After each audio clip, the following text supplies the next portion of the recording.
Hi everybody, I'm really happy to be in the Montgomery Elementary School garden. I'm sad you're not here with me, but it's kind of fun to be able to talk to you about it anyway. And I'm just going to have Renee look over toward where we usually plant flowers in the barrel, and underneath the sign we actually have some voluntary sunflowers that came up and some violets, so we didn't even have to put anything there. That's really cool. Then if we come around here, those of you that were in garden club in the fall remember that we planted almost 50 cloves of garlic. If you remember, the bulbs are the big garlic, and then we broke those apart into cloves and we planted each clove, and the garlic bed is looking really great. There are about 50 plants here. I'm going to have Renee zoom in here. If you remember in the past, some of you, the garlic plants grow what are called scapes. They're kind of these curly things. I've left a couple on the plant. Here's one right in here. And we're going to let this one go. And we're going to be able to see what it's done by the end of July. This is the scape. This is a little pod that's going to turn into a flower, and then it's going to make tiny little garlic seeds. I'm going to show you really quick how I took those off. You actually just pull on them and they come out of the plant. Here's one that we can pull on, and we're just going to pull on it. Breaks off the plant. Then all the energy stops going into the flower and it goes into the garlic bulb, and that's what we want to eat and cook with. It's really good for us. So then we're going to come over here, and we usually share the garden with wild morning glories. There are some, maybe they're not quite blooming right now, but all of these leaves are wild morning glories. I try and pull them out of the garden, but it's okay to leave them around the edge as long as they're not interfering with the plants. And we've got some cucumbers. Some of them didn't come up. We also get critters in the garden, so sometimes the seeds of the little plants get stolen or eaten. But we do have 1, 2, 3, we've got about 5 cucumber plants. So we'll have some cucumbers. Then we have some green beans. It's really exciting because some of the green beans are already getting flowers.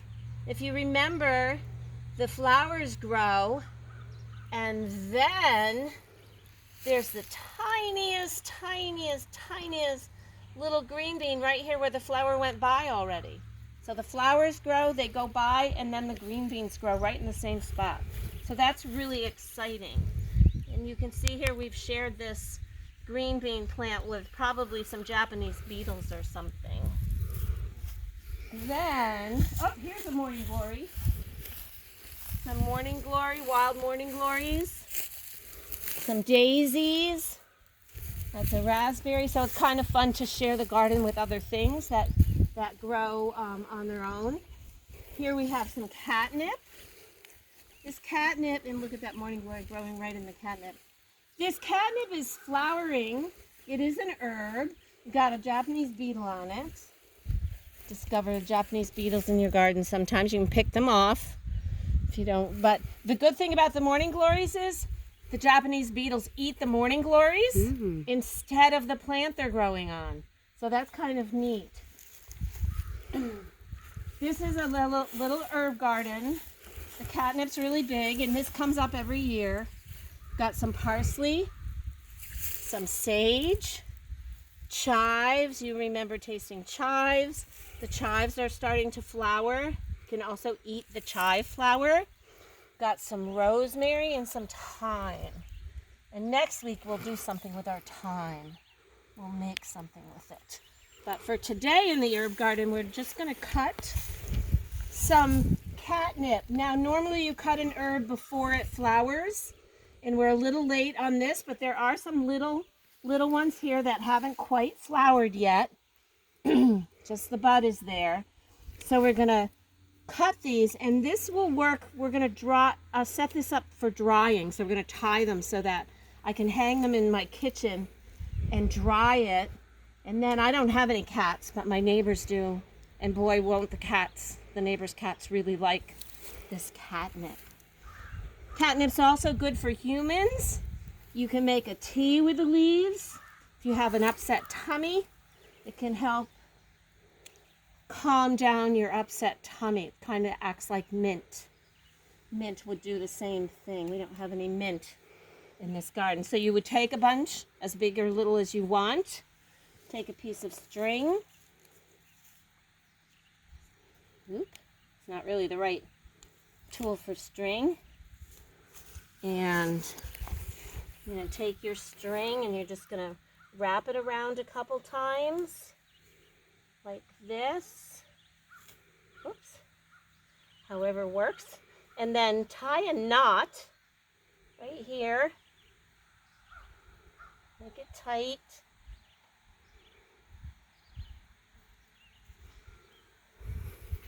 And then you can put a knot in the ends. Then if you have a nail or a hook in your kitchen or even in the sun somewhere outside, and you just hang your herbs just like that.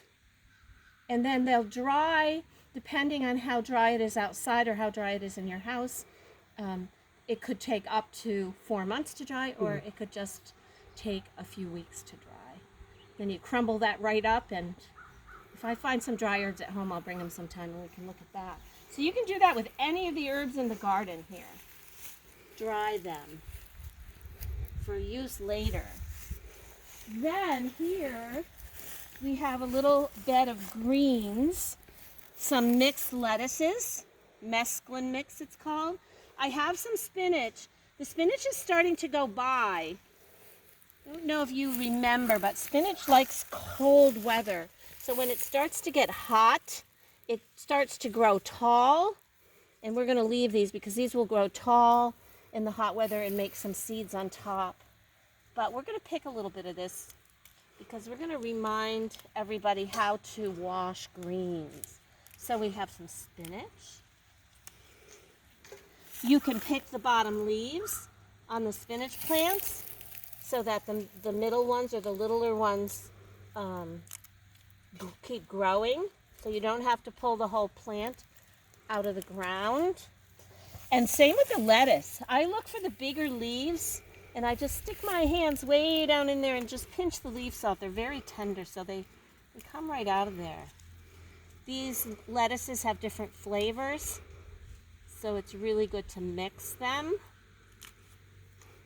And we're going to remind everybody how to wash those after we're done with our garden tour. That's probably good. So pick the big ones, and then the little ones will get bigger, and then you're able to pick the little ones. And lettuce likes cool weather too, so once they get tall, maybe we'll see that by the end of the month, we would pick the whole bed, and then you can start all over in the fall. Plant new lettuce seeds. Okay, so we're going to leave those there. These are turnip greens.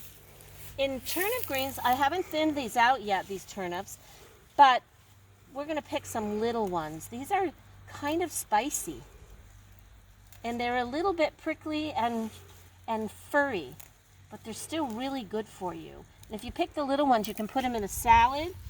If you pick the bigger ones, you would probably want to cook them with maybe some other greens you have in your gardens, like kale or Swiss chard. You know, your mom or you might prepare some of those. But if they're little and new, you can put them right in your salad. Let's get a couple little ones here. And then next week we'll thin these out, and then the turnip bulbs will grow, and you'll have turnips. All right, we'll leave those for a minute. So this is kind of an interesting bed here. I was trying this experiment. The sunflowers came up on their own, so they're voluntary sunflowers. So last year when we grew sunflowers here, the seeds matured. What the birds didn't eat fell to the ground, just like when we used to make our murals of the life of a sunflower. And lo and behold, look what we've got. We've got a patch of sunflowers. So I thought, sunflowers grow tall, and I wanted to plant some sweet peas, some snap peas. So I planted peas. What happened was, you come way in here, I can find them anymore. Anyway, what happened was there was a deer up here, and he came and he nipped off the peas. There's one here. Yep, except here's one here, and if we go in here, there's actually one with a flower on it. Oh, right here. So my brainstorm wasn't all that successful, but we might, oh look. It has a little piece. Look. Oh, it has little So one pea plant has survived the deer attack. There's another one there, and it's actually growing up the sunflower. And it actually grew 2 snow peas. And how about if we put those in our salad? Should we do that? We'll put those in our salad. All right, next. So, and this is very cool because the sunflower is actually already starting. This looks like those are some of those multiple sunflowers. It's not one big one, but the ones that are multiple colors. And I see some buds in other places too. So that's pretty neat. Kind of a fun bed. And the garden fairy's been really bad at weeding that bed. But anyway. So over here we have, this is an oregano plant. So we could also dry some of this. It's not quite flowered yet. You could cut these off just like we did the catnip. And you could dry some oregano. And maybe you can think about what you might use oregano in when you're cooking. Tomato sauce for spaghetti, chicken and dumplings, and it's just a really nice all-round, usually Italian herb. Chicken parmesan, you might sprinkle it on top. So it's really fun to cook with. It's fun to also let it flower because honeybees love purple oregano flowers. They're very sweet and they have a lot of nectar in them. Now somewhere in here are 2 tomato plants. Here's one of them, there's one behind. And so these tomato plants have stakes, but I haven't tied them up yet. I noticed last time it rained, they tipped over, so I'm gonna I cut some really soft cloth. You could use an old t-shirt or an old blouse to tie them up with. Soft material doesn't hurt the stem of the tomato. So it's really, it's way better to use that than it is to use a piece of string. So we're just gonna put a little tie here.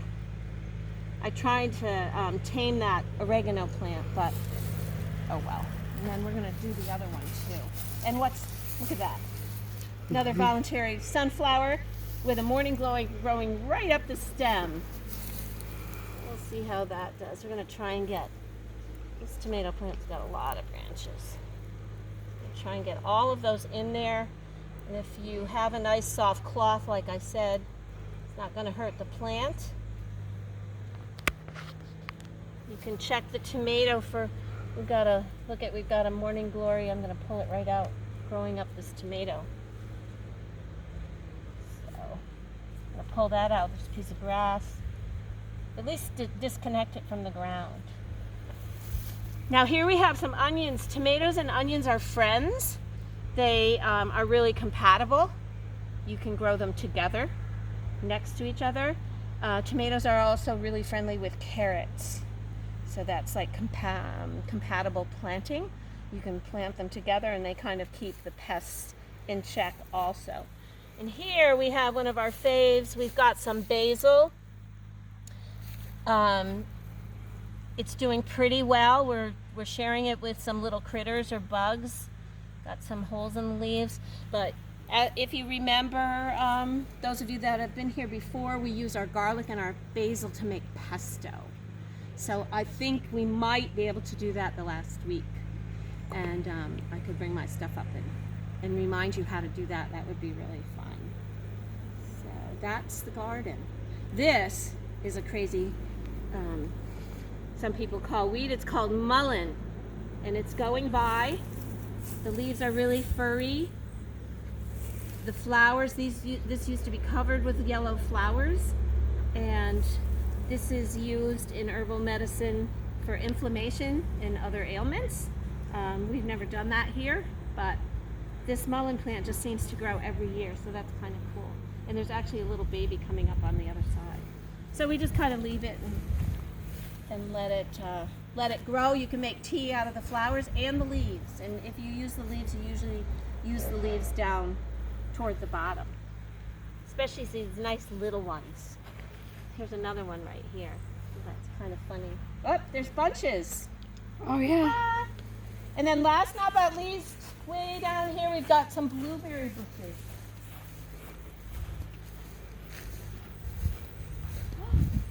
There's just a bird in the blueberry bush. Oh, yeah.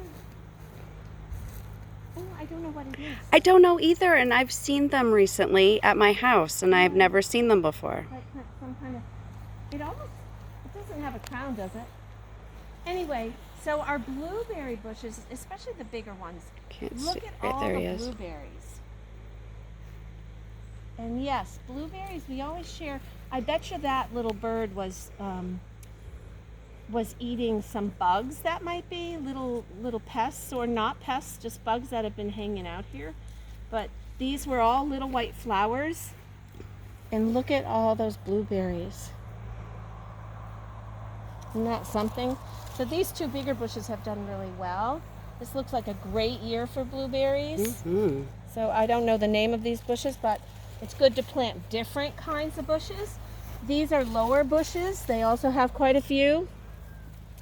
These are more like a wild blueberry that you would find in the woods in the mountains, not so much on the East Coast, but out west, like in Montana. They grow all over the place.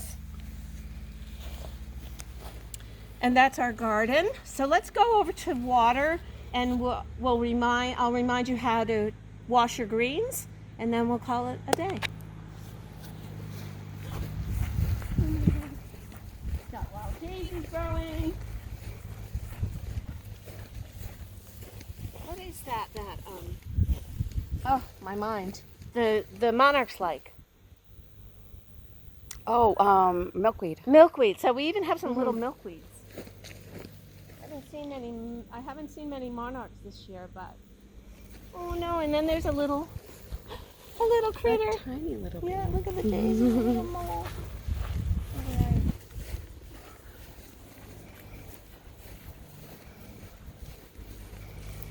So we're gonna go wash some greens just to make sure that they're clean. You could pick any of the herbs out of the garden and do this. And when I'm not here, if you kids want to come out with your counselor, please feel free to come out, pick some lettuce, taste it, look for new beans. There's going to be a week in between, so a lot can happen in a week in the garden. So we're going to fill this up. I even brought my spinner. Nice. I have 2 bowls because we're going to wash in one. We're going to wash 3 times. So you want to wash 3 times. And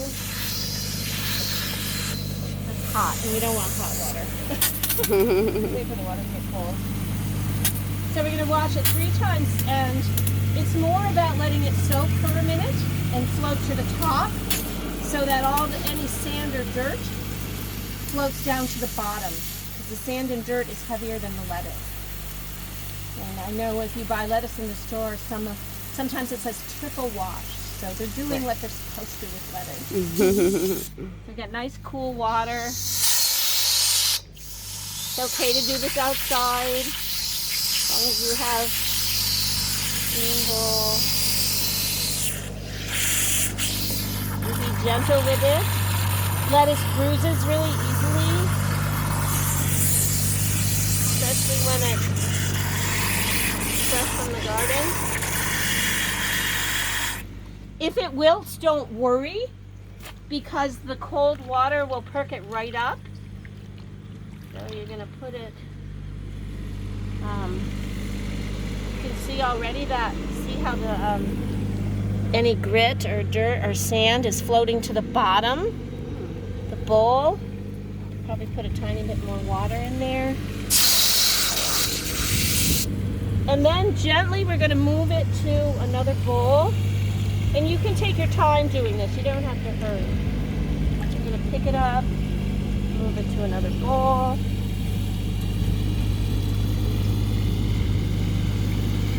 I'm going to take this water and put it in the garden.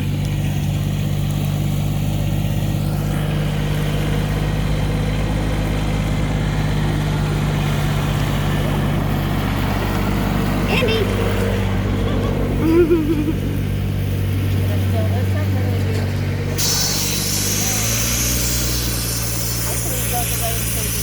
I know, right? Andy's mowing. I got him in the film, so.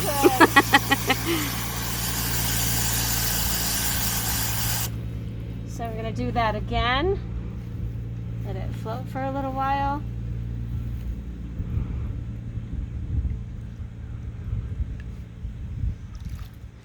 If you guys pick lettuce to taste it, it's okay if you're not triple washing it. You know, just shake it off, make sure there's no dirt left on it, but you know, it won't hurt. But once again, you can see there's a little bit of sand came back to the bottom, very little, a little bit, not much.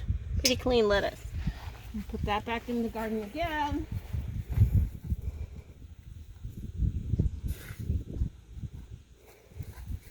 One more time, and then we'll be ready to spin it up.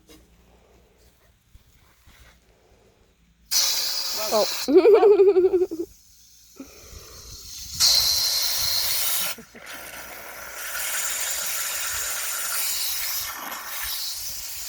Spinach, lettuce. You could do your herbs the same way. If you have a lettuce spinner, it's really fun to spin it in a lettuce spinner. So I have a really simple one here. Just bought it at the dollar store years ago. And it drains right out, so you would want to do it outside or in a sink. And we notice, oh, there's one little piece in the bottom of the bowl, so still you're going to be careful to lift your lettuce off the top. But it's really quite clean. If you don't have a lettuce spinner, you could put this in a colander, you know, that would look maybe just like that, and you can shake it. You could also, and once you do that, you could put it on a paper towel. You could gently press the paper towel around it. Some of you might remember that's how we do our basil after we wash it. You want it really dry for making pesto. So you put your lettuce in the spinner. And these are really fun to use. Put the top on and you just spin it.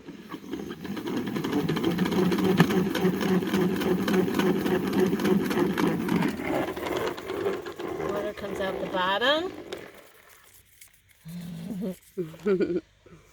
Why is it important to keep lettuce dry? You can take this and then put it in a nice clean baggie, plastic bag, or a container with a lid. You don't use plastic at home, and it's nice and dry, so it will keep, this will keep at least a week, if not longer, in the refrigerator. Much longer than something that you've bought in the store. Just because it's fresh out of the garden, it's not very old. And look what we found. We'll give Renee a pea. Oh, yay. Mmm. Mmm, yum, yum, yum. So sweet. When you come out to the garden, you might look for peas, even though they're going to be very few, and definitely start looking for green beans. And definitely, if you want to pick some lettuce, you could maybe bring a bowl out with you. You can wash it or do whatever you can do with it. So have a great week, and I'll see you next week.